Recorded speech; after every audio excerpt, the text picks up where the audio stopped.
अस्मे वर्चस्वीर्यं तदत्रयीं मयि कोशं स्वाहा इदमग्नये पवमानायै तन्नमः ॐ भूर्भुवस्वः प्रजापतेन त्वदेतान्यन्यो विश्वा जातानि परिता बभूव यः कामास्ते धूमस्तन्नो अस्तु वयं स्याम पतयो नयीनां प्रजापतये नमः ॐ त्वन्नो अग्ने वरुणस्य विद्वान् देवस्य हेतो वयासिजिष्टाः यजिष्ठो वह्नितमाशोषुषारो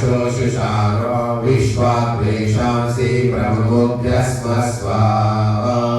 इदमग्नि वरुणाभ्याम् इदं नमः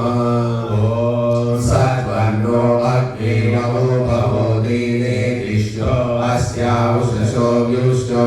अवयश्वनो वरुणं प्रराणो दीहिमृळीकं सुहवो नयेति स्वाहा इदमग्नि वरुणाभ्याम् इदं नमः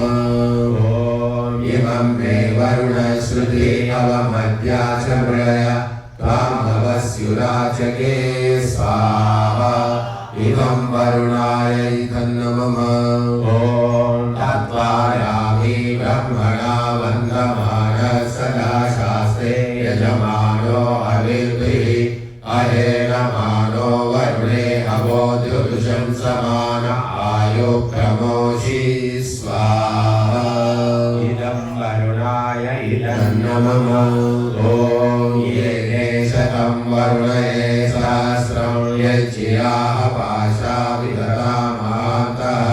तेभिर्नो अद्य सवितोत विष्णुर्विश्वे मुञ्चन्तु मरुता सर्गाः स्वाहा इदं वरुणाय सवित्रे विष्णवे विश्वेभ्यो देवेभ्यो मरुद्भ्यः स्वर्गेभ्यः इदं नमः अयाश्चाग्नेयस्य न विशस्तिवाश्च सत्यमित्वमयासि